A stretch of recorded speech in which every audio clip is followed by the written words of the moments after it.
Hello, good morning, good afternoon, good evening. Depends on where you are connected. Welcome to Kina Ed Show. My name is Emmanuel Adegbola, and I'm so excited to be on this show today. I'm one of the co-hosts, and of course, we have a special guest, panelist in the house, in the studio today, that's going to be discussing very, very interesting topic that I know you're going to love. But please do me a favor, wherever you are, send a text message to your friend. Let them know Kina Ed Show is live, and we are about to start. The party is about to get started. So I'm going to be bringing in our guest very, very soon. But before then, let me bring in my co-host to introduce himself to you. Over to you, Mr. Alex. My name is Alex Myrie. Like he said, I'm his co-host. We're here to bring you another great menu. Just pay attention and listen. Thank you. Awesome, awesome, awesome. And let me bring in our guests for them to actually introduce themselves to you. Then I will bring in the host of this show to introduce the topic that we're going to be discussing today. So over to you, Catherine and Matthew. Hi. Hello. Hello, everyone. I'm Catherine Lawrence. This is my husband, Matt Ireland. We are nutritionists and business owners in Southlake, Texas. Awesome, awesome, awesome. I think I just heard only your voice. I wanted to hear Hello, Matthew's everybody. Sorry. Yeah, I'm sorry. Yes, my name is Matt Ireland, my wife, of course, and being owners of our nutrition business here in Southlake is a great service, and we look forward to sharing some helpful nutritional tips. Awesome, awesome. I can't wait to actually listen to your testimonials. I think Dr. Kina gisted me how both of you connected. I'm going to wait to hear that directly from you. Okay. So join me today as we welcome the host of the show, Dr. Kina, as she introduces today's topic and, of course, dive into today's show fully. Over to you, Dr. K. Hello, everyone, and our viewers from all over the world. Welcome to another episode of Kina Health Show. Of course, you all know me. I am a nurse practitioner, family nurse practitioner, and also a mental health nurse practitioner. And we have tried over almost 2 years now to bring you some values about your health and preventive health. Today is another important day for us on how you can live healthier life. And this has to do with what you eat. Most often you're advised to eat healthy. What does eating healthy mean? What type of food do you need to be healthy? And what is the quantity or the quality of the food that you're eating? Does preparing your food, does it have anything to do with whether it's healthy or not? Today, we have Catherine and Matt here who are going to dive into this topic, and they will be bringing you a very delicious menu. So listen, sit tight. Please share our phone number. For those of you that cannot text us, cannot get to us via Facebook, you can text only to WhatsApp number +1 469 231 7232. Welcome to the show. Awesome, awesome, awesome. So, without any further ado, we just go get started. Over to you, Mr. Alex. Yeah, like Kina has said, we are going to give you something that is going to be life-changing. And to start off with the program, I will want any of our two panelists to explain to us what they mean by good food choices and then their effects on health. So how do you explain what is good food choice and what are their effects on health? Well, for me personally, I feel like good food choices is making sure it's balanced between all natural foods, staying away from a lot of processed foods that comes in packages.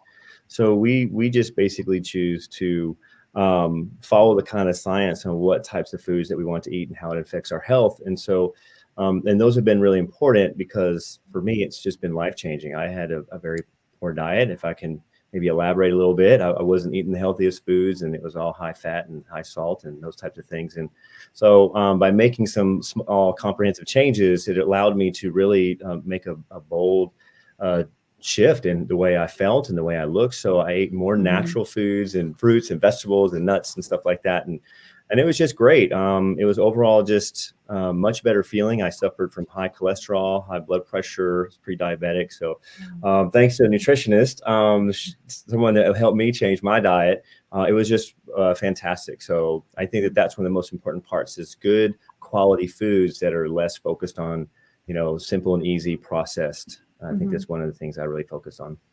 And the science shows that what we choose to eat, and especially in Matt's situation in particular, we know from decades of research that the choices we make for our food and our nutrition can affect our risk of getting disease. It can help us prevent disease, but also many of our most common diseases today are helped to reverse and heal the body through good nutrition. So there's a lot of evidence to support that what we put into our body dramatically has a direct effect on our health. Yep. All right. While we're on it, Catherine, could you go ahead and share your testimony with us, how you started this journey? Sure. Well, I used to be probably an average eater. I didn't eat very much, many fruits and vegetables. I didn't have a lot of fiber in my diet. I ate a traditional diet that was very high in fat. And about 17 years ago, when I was 27, I was diagnosed with stage 4 endometriosis and ovarian cysts and uterine cysts. I had PCOS. Just my entire reproductive system had shut down. And I was told that I needed a full hysterectomy at 27 and that I would never have children, that I was infertile because there was so much damage. And thank goodness I was able to connect with a nutritionist who really educated me on a lot of the things that we're going to talk about today. She truly saved my life, helped me change to a much, much healthier diet, much higher in nutrients, higher in fiber, lower in fat. And it took us about 6 months, and we were able to reverse everything, all of my reproductive disease, which we had thought was unaffected by food, but it turned out to be very different. So through this process, I lost about 55 pounds. I got healthy. I reversed my reproductive disease and then went on to have children. So we have 3 sons. Yeah. Amazing. Mm-hmm. Amazing. Yeah, Matthew, do you have any story to share too? Oh, sure. It's better we pick the two days. Yeah. So, I was being a man, I always felt like I can pretty much eat whatever I wanted without really any repercussions. And so I had a very poor diet. Before I changed my diet to a much healthier lifestyle, I ate out to eat a lot. And I was a single parent raising 2 kids from my first wife who passed away. And so dietary choices were just not high on the list in terms of quality. So we did eat out to eat a lot. And as a result, I put on over 80 pounds. My blood pressure, for some of the people in the medical field, my blood pressure on a regular day sitting down was 199 over 100. So it was very hypertensive, pre-diabetic. I had high cholesterol. So as a result, I was 35 years old at the time, living this way and eating this way. My doctor wanted me on medication. And I was I was actually in not preschool, but going to school to be a nurse. And I knew what these medications were going to do and how they compounded and impacted health as well. So I refused the medication. And so he said, well, you may want to find a way to get some affairs in order because you're just one major event from not being here. And you're going to have some sort of plan for your children. And so after that conversation, it really kind of woke me up to saying, okay, maybe something different. So someone introduced me a nutritionist. Mm-hmm. Her. And she really did kind of wake me up and say, your food choices. She taught me a lot about, proper food choices, how to prepare foods in the proper way so that I can get those benefits. And as a result, over the course of I think 4 years, I lost 80 pounds, my blood pressure, cholesterol, all my pre-diabetes numbers, they're all back to normal. My doctor is so happy. He's like, whatever you did, whoever you're working with, you need to just to keep doing that. So then all it just came down to understanding what I should be eating, how I should prepare it. And it was really a result of just good science. And it was really just a lack of awareness, I think, just, for you, for both of us.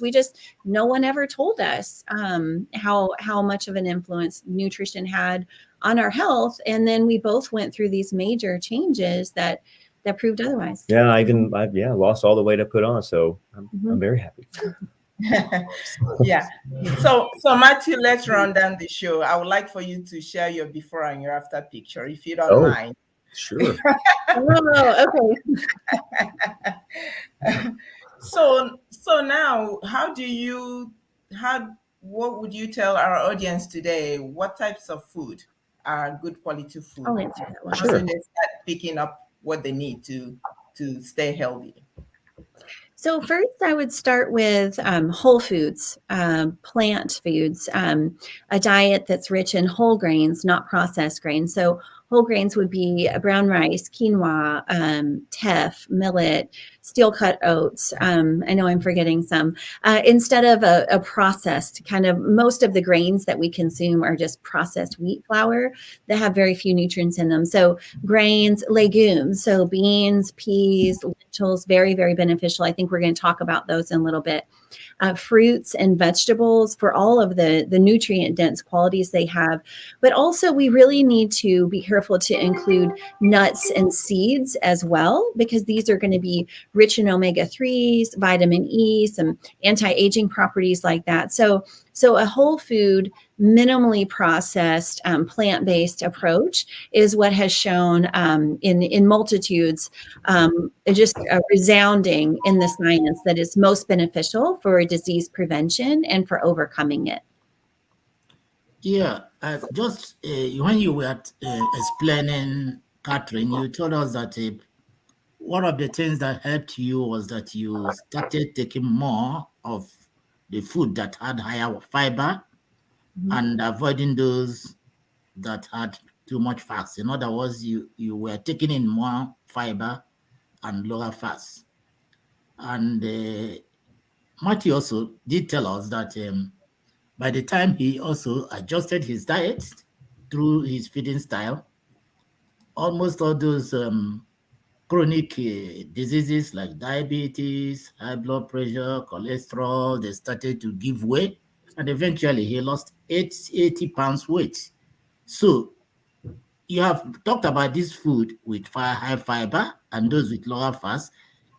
Can you be able to let us know? Because we have been hearing about foods with fiber, those with fats. Can you give us a little bit of breakdown so that people will really know the ones to pick, those that have high fiber, those that have lower fats, and all that?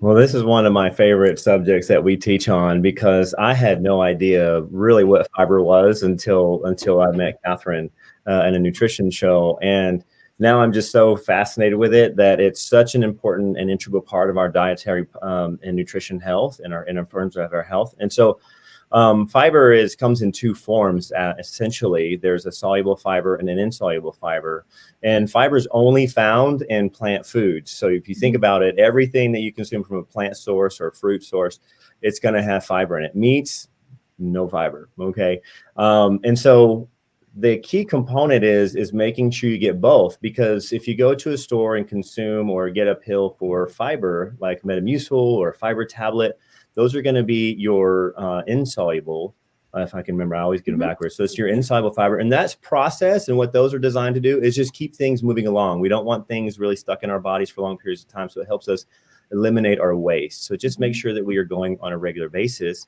But the soluble fiber is what's really critical, right? And so that is going to help remove a lot of things in our diet that are in excess. So for example, what might be an excess? Maybe blood sugar. So if you suffer from diabetes, fiber is going to help regulate your blood sugar by removing some of the excess. If you deal with high cholesterol, it's going to help get rid of the excess cholesterol, excess fat. excess hormones. Anytime we consume certain types of foods, it might help elevate our hormone levels. We want to remove those excess hormones because I want to add something there. The lack of fiber in my diet is what created my reproductive disease because I had too much hormones. And so the fact that fiber removes our excess hormones, but not all of them, is also really important to our hormone-driven cancers, like breast cancer, prostate cancer, ovarian, all that. And so that's an important function of fiber I want to elaborate on. I'm sorry, no, that's totally right. It also helps us feel full. Yeah, feels full, fills us up more. It gets rid of excess like things of like carcinogens and toxins. So it's so important. But the downside is that as a society, at least here in America, the average American right now gets about 8 to 10 grams of fiber.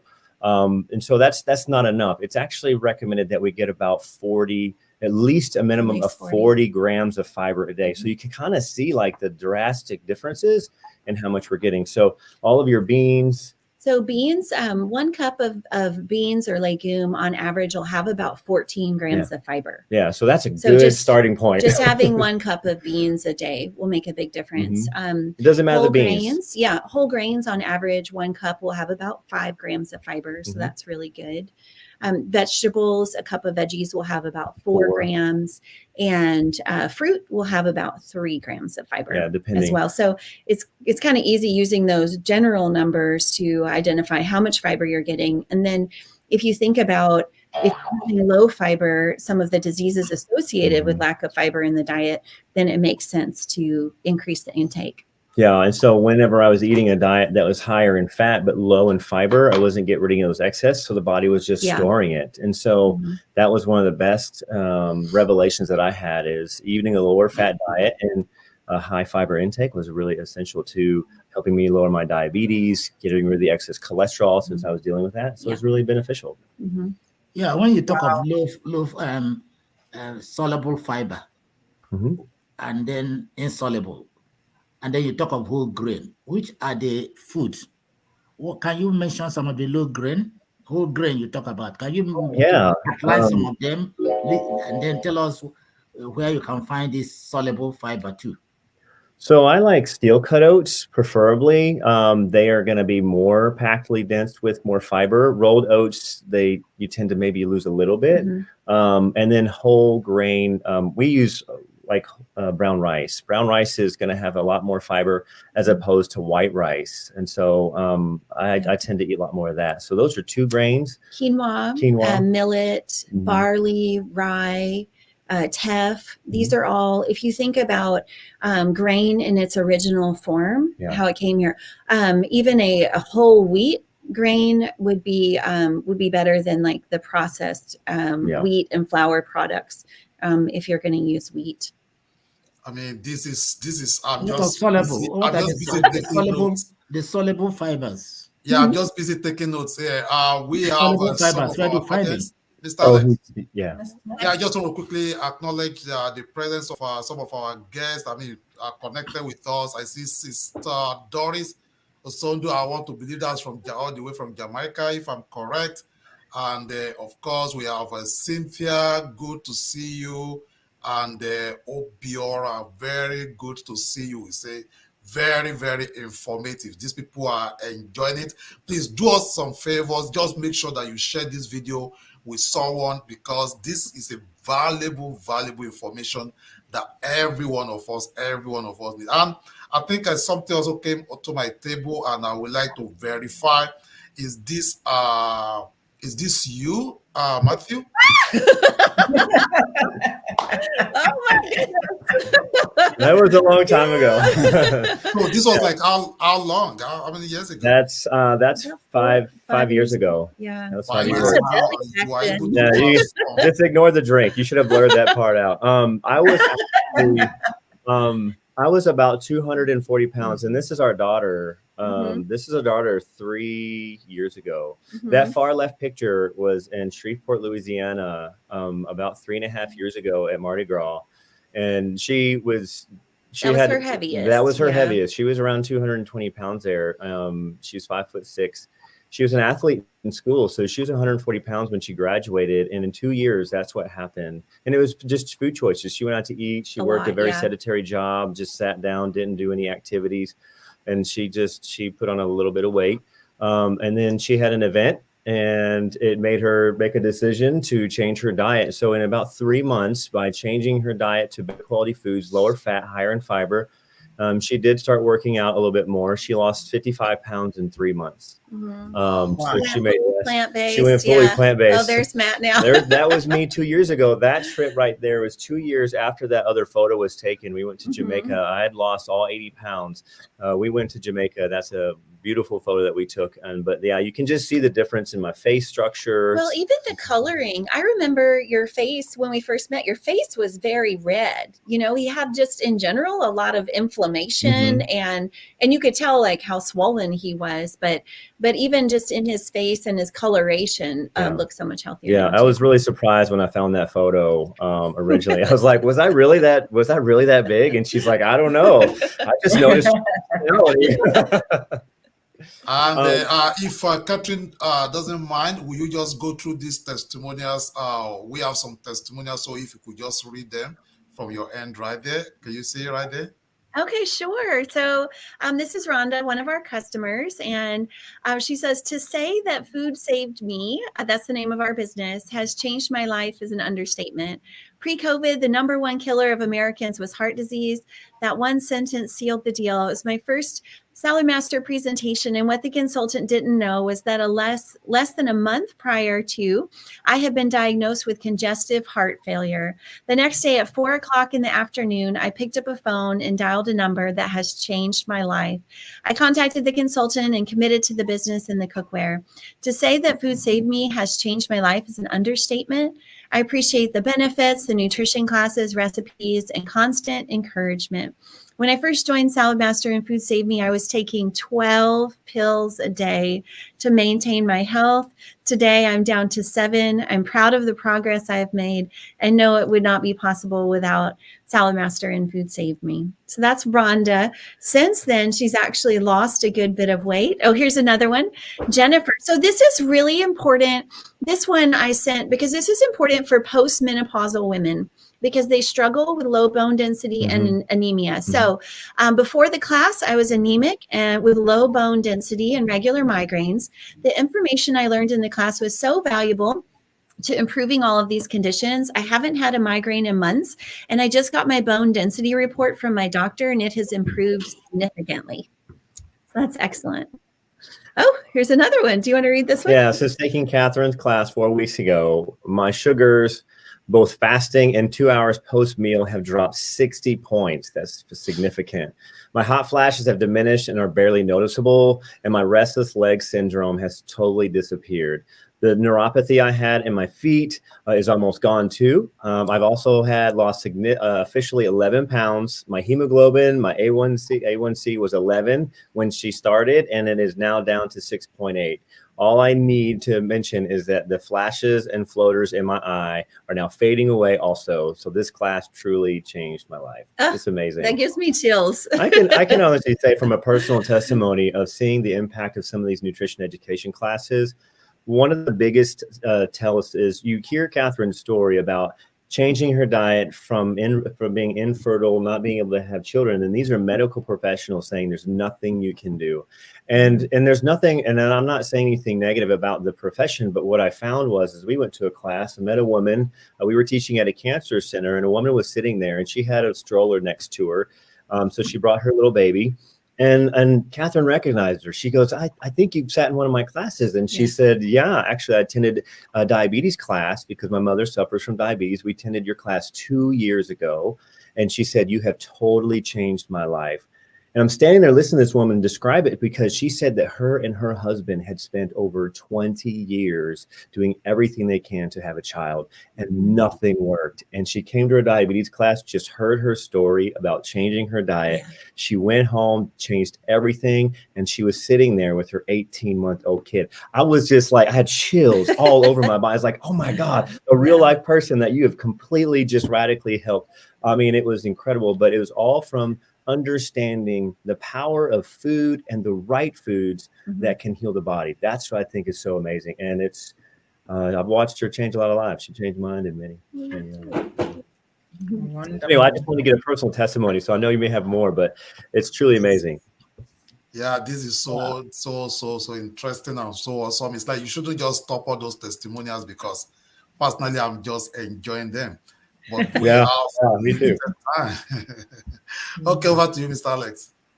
Yeah, will it be correct to say that most of the soluble fibers can only be found in plant food? Yes, fiber, the definition of fiber is plant roughage. So fiber is only found in plants. So when our diet is very heavy in meat, there's consequently a lack of fiber in it. It's only found in plants, period. Yep. So soluble, but you cannot find it. That's one thing is maybe a misconception is you will never find it in a pill form or in a powder in a store or anything like that. So plant foods for sure. Wow. So while we're on the topic of fiber, let's talk a little bit about legumes and beans and lectin. Lectin is a protein substance that is found in plants and also in animal proteins. Could you share why some people say beans is not good for you, or legumes, or vegetable oil, or tomatoes? Absolutely. So lectins are found so lectins can create inflammation and things like that, especially if someone is struggling with gout. And so some plant foods have been labeled as, oh, this is a lectin source, so I need to not include it in my diet. And that's where food preparation is really, really important. So foods like tomatoes, beans, some of the whole grains can have lectins in them when they're not cooked. Right. And so they're more beneficial. We know, I mean, beans are such a powerhouse of nutrition, not just fiber, but also calcium and iron and things that we need for every stage of our life cycle. And so we can remove the lectins in beans, for example, by soaking them for a few hours and then cooking them. If you think about like the design of a plant, some of them have defense mechanisms to prevent animals from eating them. And so beans have lectins in them because if an animal eats a bean, from the stalk, it can create stomach discomfort, which would discourage the animal from eating it, right? And so it's the same way with some of our whole grains that have lectins. So it's really just a protective measure. But we as humans, we cook beans. We need to cook them in order to eat them. So if we soak them and then cook them, they don't have those lectins. I do want to say, and same for whole grains, the amount in tomatoes is nominal, and the benefit for tomatoes is so beneficial. I wouldn't even hardly put them in that category. But I do want to say, if you're very lectin sensitive, kidney beans have the highest amount of lectin. So maybe put those further down on your list and start with some of the others. Start with lentils instead. But also lectins, once the bean is cooked, these lectins actually act as an antioxidant, which can help prevent disease and things. So it just transfers form when it's cooked. But for tomatoes, especially, so powerful for men. So I'll let Matt elaborate on that in a little bit when you want to talk about that. Okay. But don't be afraid of lectin-rich foods. Let's just cook them. Mr. Alex, do you have a follow-up question? Because I'm sure you're just going, what in the world are they talking about? They've told us to increase our protein, plant-based protein with beans, and now you're saying beans contain something that could be dangerous to the body? Yeah, these are the problems, and this is why we are here, because for the layman, we get into confusion when you start going into details. And that's why we need, as much as possible, a list and an outline of what to eat and what not to eat, the quantity, the quality, and all that. So if you don't mind, continue the emphasis. People are listening, people are watching, people are let's dive a little bit into egg, because most people love to eat egg. So what part of the eggs are we supposed to be eating? Are we supposed to be eating everything, or is there some areas or parts of the egg that we're not supposed to be eating as adults? Ideally, if we wanted to shoot for the ideal diet, we would not include eggs in it. Eggs are rich in cholesterol, which has implications for heart disease and blood pressure as well. But also, because it's so high in calcium, it can have effects on the kidneys. The kidneys are responsible for cleaning our blood. They're our filter, right? And so as they're processing calcium and things like that, it sends excess calcium to the bladder where it's waiting to be excreted. And so a lot of patients that we see with bladder cancers, for example, eat a high animal protein, usually specifically egg-rich diet. There are, however, if someone is having trouble getting protein, like I would start with and they need eggs in the diet, then an egg white over the egg yolk would be better for sure. But in general, they're also lacking fiber. So there's just not a lot of nutrients that come with eggs. And so if we're choosing eggs in place of something else, especially as our protein source over a legume, then that's going to have more serious implications for what we're trying to prevent and overcome. So those would not be preferred if we're talking about our ideal way of eating. Yeah, so I think if you're looking at it from the motivation of, are you using it for the protein source and primarily, then that's a conversation that we can certainly overcome that particular. Yeah. One thing we love, if you love scrambled eggs, then tofu scramble is actually really rich. Tofu is rich in iron and calcium, also vitamin D as well. But tofu's and it's high in protein and it's got fiber, which is great. And so it has some really heart protective enzymes in it. So instead of being detrimental for heart health or blood pressure, it's actually beneficial. Yeah. Along with the fiber, and it's much lower fat. Eggs, the yellow part of the egg has a lot of saturated fat, and that's what can trigger our liver to start producing cholesterol. Okay, I'm sorry, I don't think that's the answer you wanted. I know. So I guess in the short answer, if you're going to eat any part of the egg, take the yolk out and eat the white. And eat the white. So that would be the preference. And not have that as your primary protein source. Yeah. Wow. That takes us to. Okay, you want to ask? Go ahead. Okay, that takes us to vegetables and fruits. From what you are saying, vegetables and fruits belong to the plant world, and I guess they are going to be very useful. But again, in the past, we've been warned that not all vegetables and fruits are good.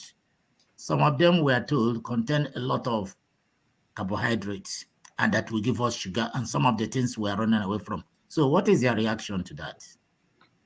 You want to answer that? You want to take? Well, well, for me, from a spiritual standpoint, I don't really find any fruits or vegetables that may be particularly bad. I think it's a lack of understanding on how it works with our diet. Carbohydrates, I think, is really getting a bad name. One, because we associate all carbs together. They're simple and complex. Simple carbs, of course, are your processed sugars and things like that. Your fructose and sucrose and all those types of things. So your processed sugars are your simple carbs. And then, of course, you have your complex carbohydrates, which comes primarily from your plant source. So I think when you look at it from the standpoint of like, where am I getting my carbs? That's where we're looking for is a better source of carbs. Our body actually is required the simplest form of energy, and the fastest energy it can use is glucose. It wants to use sugar. It's the easiest to get into the cell. And so that's going to come from our complex carbs. But I think whenever you look at from the global community, they look at it from the standpoint, we got to stay away from carbs, period, because sugar in itself, white sugar, is highly inflammatory. So that's bad. So I think, for me, I just choose a more plant source carbohydrate as opposed to maybe our brain needs sugar to function, and just like we need some fat to function, our brain needs fat. But what happens in our diet is we have this overconsumption of sugar and fat. But fruits and vegetables are a tremendous source of the complex carbs that he mentioned, but also just a multitude of antioxidants and nutrients, which are really, really protective. Yeah. And I think when we look at a nutrient in isolation rather than a whole food, like reducing beans to lectins or fruit to sugar, it really does the synchronicity of the food a disservice. So one example I want to give is an apple. On a nutrition label, or when someone's talking about an apple, we're really just talking about fiber and vitamin C, maybe a little vitamin K, right? And that's really what we reduce an apple to now. I've heard people say they don't eat apples because they have sugar. I'm like, what are you talking about? But so in contrast, science has identified over 4,000 different nutrients in one apple that are working together in synchronicity in such a complex way that we really short ourselves if we say apples are just vitamin C and sugar and fiber. They expect to find over 15,000 different nutrients in one single apple. And so this is why we always come back to whole foods, the way it occurs in nature. And we have to have a little bit of sugar, but we want it from the best sources, from fruits, and some of those sweeter vegetables as well. And I think because of the science community is trying to really understand nutrients and how they interact with the body, they have to isolate it. And so their research will show positive or negatives. And so they just allow people to make their decision based upon those individual isolated incidences, instead of saying, how do we research the synchronicity that she mentioned in terms of these nutrients? How are they working together? And so that's one of the challenges they have, because it has to be consistent and provable over time. So carbohydrates, our body's fueled on it, and it's easiest. So I feel like that's a good source to go. So what I'm hearing is that you can basically eat pretty much everything, but you have to pick what you eat, how you prepare it, and making sure that you're getting all the nutrients that the body needs to function very well, to get rid of the free radicals. Like, you must have your antioxidants and all the minerals that the body requires to make sure that it's functioning properly. Is that correct? Absolutely. And preferably in the whole form, so that we get all of those working together. And if someone is overwhelmed by that, oh gosh, I don't know how I'm going to get all of my nutrients or my vitamins. It's much simpler than we make it out. Really looking for a rainbow in our foods. When we look at our plates every day, they should contain a variety of colors, not just one big thing of blueberries, and that's all we eat all day. So we're intended to eat a variety of colors, purple cabbage, green lettuces, red tomatoes, sweet potatoes full of beta carotene. If we have this broad variety and range of color, then we'll get most all of the nutrients that we need. There's exceptions with B12 and vitamin D, but all of the rest of them can be found fully in just whole unprocessed plant foods. Yeah. Wow. Okay. I also understand that in taking food, veggies and fruits, there are some that are best taken raw, and then some that are boiled. Can you throw more light on that? And can you tell us those foods that are best, that the best serve you when you boil them, and those that are best for your nutritive value if they are raw? I think raw is in terms of like what foods to eat raw. Obviously, all of our fruits are a great source to be eaten that way. When it comes to cooked vegetables, we want to gently cook them. Beans, legumes, obviously we want to cook those in order to be able to consume those. That's very important. But one example of it, like why we want to cook food, especially our vegetables, is some of the nutrients in those actually become more abundant. So what do I mean by that? So actually Harvard did a study on tomatoes. There's an antioxidant called lycopene. It's something that's actually going to help men. That's what she mentioned earlier. Yeah. So they did a study on this antioxidant lycopene, and what their research found is that men who consume at least 2 servings of cooked tomatoes, not raw, cooked tomatoes, reduce men's prostate cancer risk by 24%. So why is it cooked more than raw? It's because during the cooking process, it just creates more. It's So absorbable, it's a more absorbable. So you just get more of that antioxidant. So, and it didn't really matter the source. I mean, you could eat ketchup, you could eat salsa, you know, just anything like that. Preferably not ketchup, but if you like numbers, there's 4 times more absorbable lycopene in a cooked tomato than in a raw tomato. We're raising sons. They want good prostate health.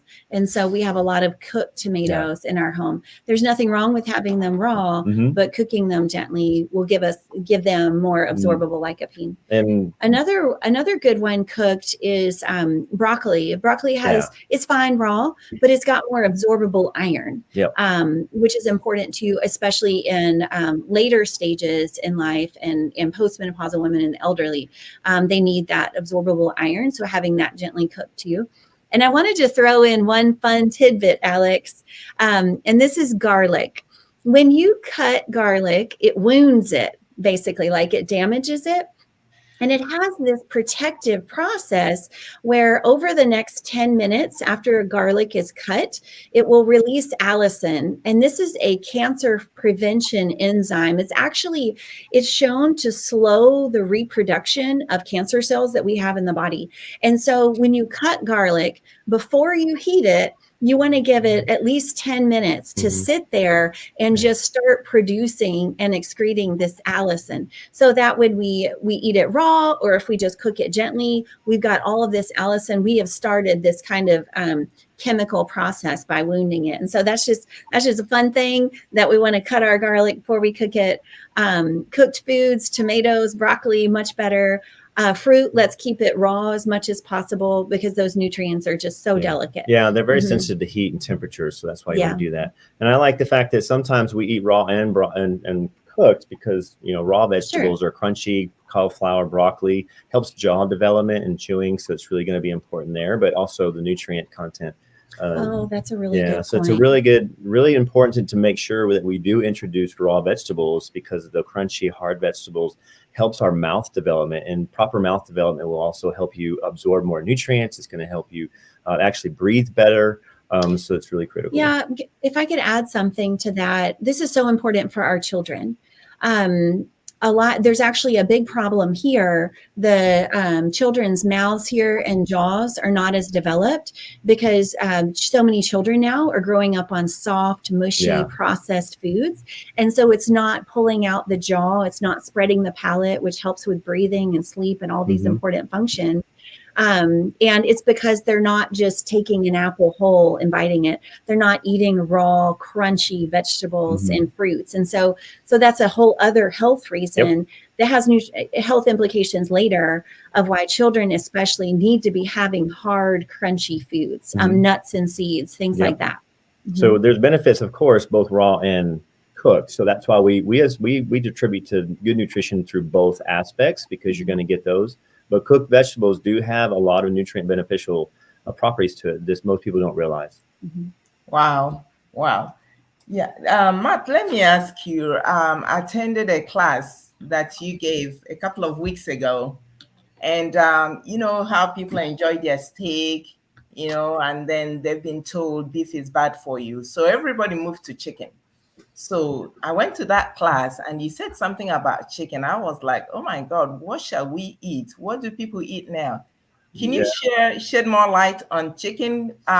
People are moving away from beef to chicken, and now chicken is supposedly bad for them too. Yeah, chicken reigns king, and I'll have to attribute to my wife, and she might plug some information also because I learned it from her. And one of the things I did talk about in this class was you know, if you come to one of these cancer classes, that if you're local, what you'll learn is that everything in terms of animal proteins, chicken, beef, pork, fish, every meat that we consume, they create something called an HCA. It's a hydrocarbon allele. Basically, it's classified as a carcinogen. And so anytime we heat meat, it actually will create these HCAs. Okay. And it doesn't matter. I'm sorry. Yeah, it's...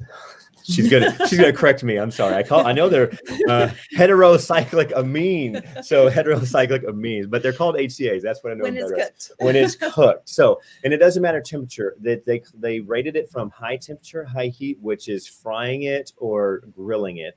all the way down to slow cooking it or drying it. Okay, so every time and for time, so it doesn't matter the time or the temperature.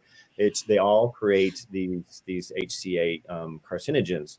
And every class, and they measured it on just a 3-ounce piece of meat. So, for example, like a 3-ounce piece of steak or a 3-ounce piece of pork will generate anywhere between 700 nanograms of carcinogens.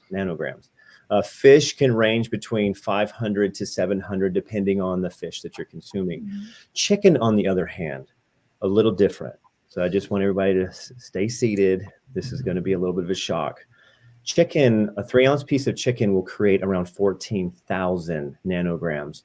So if you look at the disparaging number of these nanograms that's created, these carcinogens, it is so much more greater in our in our chicken than it is any other form of meat. Any like fowl, any like fowl, turkey, duck. I mean, all of them. So it's, and I look at it from a statistical standpoint. Our country in the United States eats on average 1 million chickens an hour. And cancer statistics are showing that 1 out of every 2 men and 1 out of every 3 women in the United States right now are going to end up with cancer in their lifetime. So why is it? If we're consuming more chicken, then is that a possible contributing factor to this problem? Chicken also doesn't have fiber. And no fiber at all. And the other thing that I mentioned is here in the United States, if we don't have a high fiber consumption diet, it takes a long time for meat to leave the body. An average piece of meat will spend about 7 days for it to fully process out of our digestive system. So if I have a lot of meat consumption in my diet, which is what I had previously, I'm just exposing these carcinogens to my colon because it won't eliminate it for longer because I'm not eating fiber to eliminate it. So in general, we recommend that the less meat that you can consume, especially chicken, the better opportunity for you to reducing your risk for any type of cancer that may develop. I know it's not going to make a lot of you happy, but it is a quite astonishing study. It was pretty surprising to me as well. Well, I'm just trying to wrap up everything right now. So, okay, we are told that, okay, beef, I know that was the question she asked, right? That, okay, beef was not good. We move away from beef. It's okay now, eat white meat. Now now you're telling us now that we can't eat chicken. So, no, I'm so sorry. I'm so sorry. Well, if we had to pick a meat, then fish. A fatty fish would have omega-3s, which are really good for the brain and good for inflammation. Our preference is to get our omega-3s from the same place the fish does. So that would be algae, seaweed, dark leafy greens. But if someone wants to, or they're short in protein, I know sometimes that happens, then a fatty fish would be good. But also, here's this topic, this program is about food preparation. And so let's consider fish and the sources. A wild caught salmon has a very different nutrient profile than a factory farmed salmon, which is so common and prevalent to get a factory farm one. It's usually given antibiotics, all sorts of things. It's given artificial coloring in its pellets so that its flesh turns pink because that's what people like to buy. And so if they were going to opt for a fish, then we would want that wild caught. It's going to be leaner, less saturated fat, much higher in omega-3s usually because it's been swimming, eating algae. It's just food preparation. The world has come a long way with how we used to get our food and how we get it today in this mass production and the more production, which includes factory farming. We're losing nutritional value in food. And so when you say, what can I eat? Well, all of the plant foods are open to you. And then if you must have a meat, then I would probably say fish has the lowest risk. But then also looking at mercury levels and things like that can be toxic, especially for pregnant women or children. And then go higher quality. I mean, more free range grass fed. I mean, I know that there's a benefit to grass fed, just less hormonal injected, type of things, because with the way that they are currently raised, they do tend to process them a little differently. And so and just get the cleanest and safest source that you can possibly find, and just less. I mean, that's the one thing. It's just the less of it is better. Yeah, so you have a meal with a lot of fiber, if you're having meat, so that you can keep that meat running through the digestive system. A plant-based foods typically process entirely within 12 to 24 hours at the most. And so if those are eaten with a food that doesn't have fiber, like meat or eggs, then that will help to move them through to. We want to lower that exposure time of where waste sits in the colon. Because there is no fiber in the diet, and waste just sits there. And so the colon has to absorb all of these carcinogens and toxins. And that is why colon cancer is one of the top cancers in the world, because of that lack of fiber. Let me ask, there is a question that we want you to also weigh in. For instance, what is the best time to eat fruits? Is it before eating your meal, or is it after meal? Can you take fruits immediately after meal? When is best time to take fruits? So fruits digest very quickly and break down. So it would be at the beginning of the meal. If we have, let's go back to the chicken thing. Like, let's say you've got a plate of fruit and some chicken, hopefully some whole grain or something on there. That is very fast. And so if we consume the chicken first, we've got no fiber, right? So that's going to break down slower. And then this fast moving food, the fruit that's breaking down quickly, can get essentially stuck behind it. And that's where it can create gas and things. So the beginning of a meal will be better. However, I want to give one caveat. I have a sweet tooth, believe it or not. I really struggle with sweet foods at the end of my meal. And a lot of times I'm able to have a little bit of fruit to satisfy that sweet craving instead of ice cream or chocolate cake or something like that. So in general, at the beginning of the meal, but if it helps stop you from eating something that's not so healthy, then fruit can also be a good dessert, or a good snack in the middle of the day will prevent those cravings from coming on. So a lot of times I like to have fruit in the middle of the day between meals, because I know it's going to break down quickly, but it also helps to stifle those food cravings, right? Yeah, and because when you get hungry, you have really no stomach acid. So the fruit will, since it breaks down quickly, the body will start to the digestive process and get things moving. And so it'll just make sure, if you're consuming your standard meal afterwards, then your digestive process is going, is pretty active at that point. So it makes it easier. Wow. That's perfect. Wow. And Martha and Catherine, I also know there's a special way that you came over to my house on Sunday and you cooked for us. And you had this amazing cookware that will help for the nutrients, to be retained in the food, so that the quality of what we're eating, we can absorb it. And I know that's your business. And I want you to share a little bit. I know we don't have much time left, but how does cooking affect what we eat, or the quality of what we eat? Oh, that's a great question. And thank you for asking. Honestly, it's probably one of the most critical parts. We eat our carrots and broccoli and all of our vegetables for the nutrient retention and the nutrients for our body. We know it can help us. But unfortunately, the way that our current cooking method is that we lose a lot of those nutrients through the process. Our current cookware in the market requires us to use water or oil. We usually cook at high heats and things like that. And the research actually shows that by cooking in water or using water and also cooking at higher temperatures, you lose anywhere between 50 up to 80% of the nutrients in your food. That's enormous. And so, as Kina mentioned, that we have a product that's called Salad Master, and this was developed by engineers, researched by science in terms of its development to ensure that it's actually functioning in the way that they designed it. And Salad Master cooks precisely at 187 degrees Fahrenheit.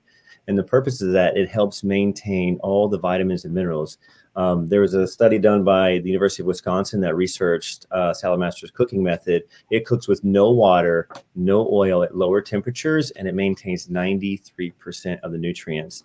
And so that's a huge factor when it comes to understanding that when you're consuming your carrots and broccoli, you're and the getting food tastes better when it has nutrients. Right. And that's why we eat it, right? We want it to Yeah. taste good. So it actually impacts not only the nutrients, but also the flavors. So if you go to foodsavedme.com, that's foodsavedme.com, you can actually check out a lot of our nutrition education. And if you're wanting to see a little bit more information on the Salad Master demonstration, you can schedule it with us, and we can do it virtually. We can do it here locally, of course. We come to your home. We make you a 5-course meal. As a matter of fact, I even made Kina and Alex some jollof rice. Yes. Like 10 minutes. They made it in 10 minutes. And they were like, that's not jollof rice. But when they ate it, it was jollof rice.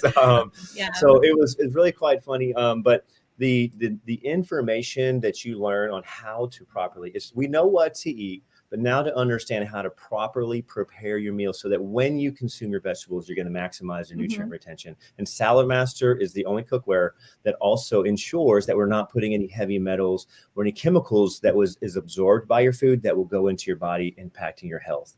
So it's a definitely look. So check out foodsavedme.com if you're interested in seeing a demo. We'd love to. We do them over Zoom. It's fun. Yeah. Yeah, is that what you normally refer to by saying keep food alive? Is that the process of cooking it? Yeah, I'm sure you've noticed like steamed broccoli does not have as much flavor as raw broccoli, right? And it's because of that heat. We lose the minerals. The minerals give us the flavor in our food. And so having a specialized cookware that can cook at the low temperature will preserve those minerals, and then the food tastes better. Yeah. Big deal for kids too, and stubborn eaters if they like the vegetables. Wow. Mr. Manuel, you're looking dazed. Okay, I'm just trying to process everything that you guys have been saying. I mean, this is so amazing. This is so amazing. I know our time is fast spent. I actually wanted to play a video of Catherine before. Is this you, Catherine? Is this Hey there, you? owners. Today we're going to show you how to... Is that you? Yeah, that's her. Hey there, owners. Today we're going to show you how to make quick and easy fried eggs and scrambled eggs. The good news is that the process is pretty much the same. We'll show you how to test your pan and make sure that it's preheated. We start our pans on medium heat, so let them sit on medium heat for just a few minutes and test if they're preheated. So I'll show you that. Just take a little bit of water and see how the water is beating around it instead of sizzling and dissipating. That means that this pan is properly preheated. So we're ready to do a fried egg on there. I'm going to demonstrate a scrambled egg first on our 11-inch square griddle. This is one of my favorite pieces, perfect for breakfast. And so I've scrambled 2 eggs here. And as soon as you put it on the pan, you'll just turn the heat down to low. And then you need to have, then you need to have a really nice thin metal spatula so you can get up under there. The nice thing about scrambled eggs in Salad Master is that you can make it without any oil or water. So I'll show you how to do that first. You ready?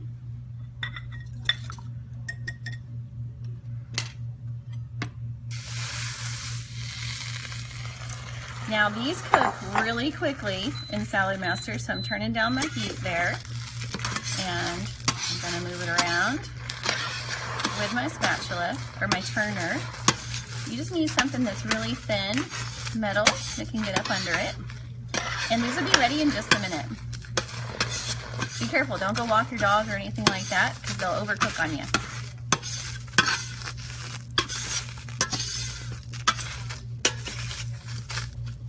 Pretty fast, right? So that's our scrambled egg. This pan is going to be easy breezy to clean, no problem. Depends how much you like it cooked. Bam, it's done. All right, so we'll serve that and put this aside. You can see, no problem cleaning that. We didn't need oil or water. Okay, so next we're going to do a fried egg, same method, but we do need a little bit of oil or butter or a little bit of water. So I'm going to add just a tiny pot of butter here. That's really hot, huh? Oh gosh. I had mine up a little bit too hot, that's why it's brown. So turn it down a little.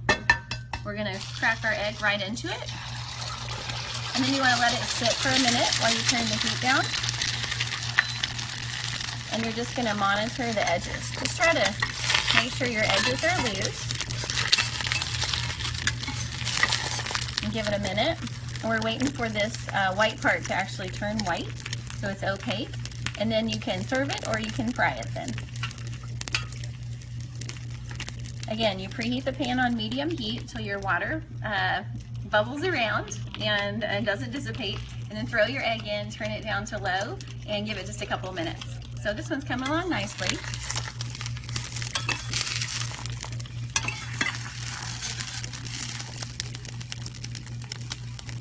Sorry, I burnt the butter.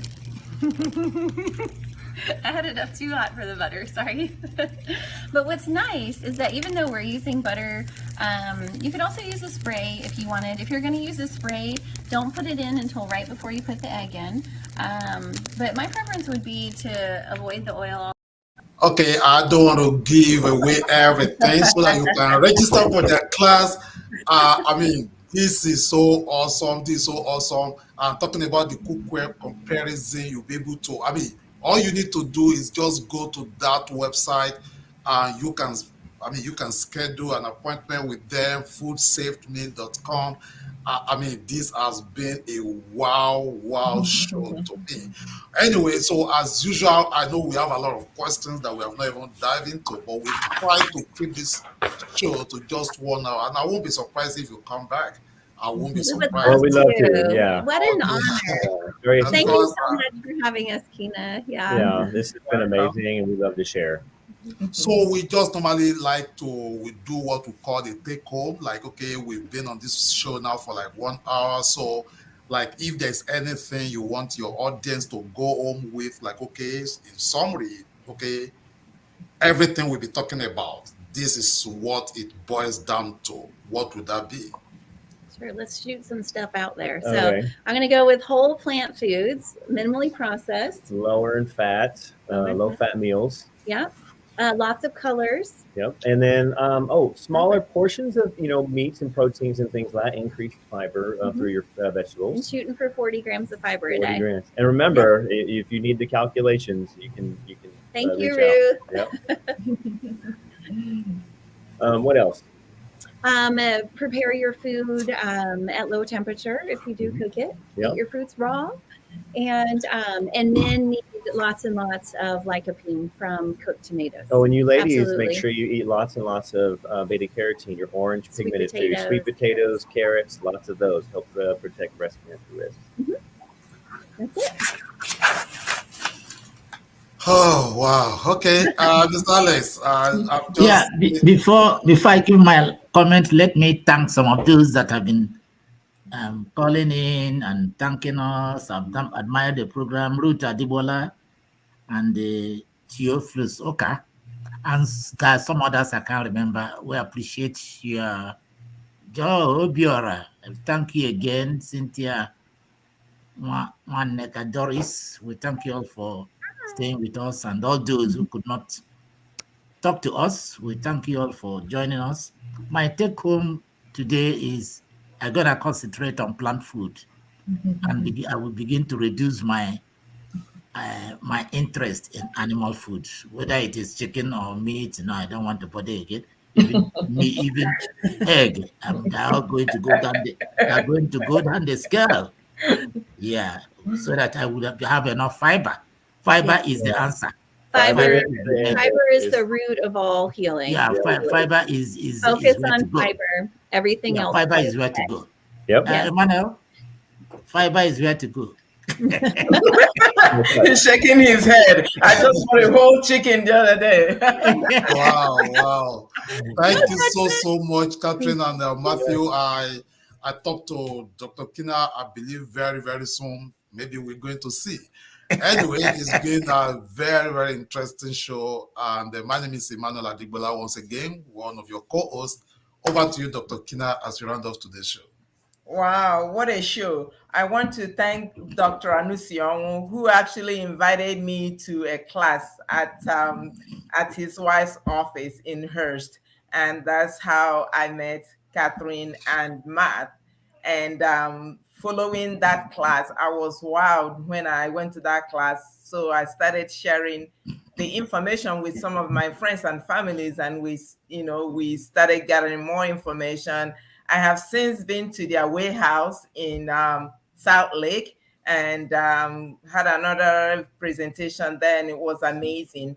I want to thank Catherine and Matt for this opportunity for coming on our show to share what you know about reducing the risk of chronic diseases. We want to live longer, healthier. So it's important that we get the fiber that we need. That's the answer to most diseases. I've always known and I've always said it that what we eat or what we didn't eat will determine how far we go in life and how healthy we live and how long we live.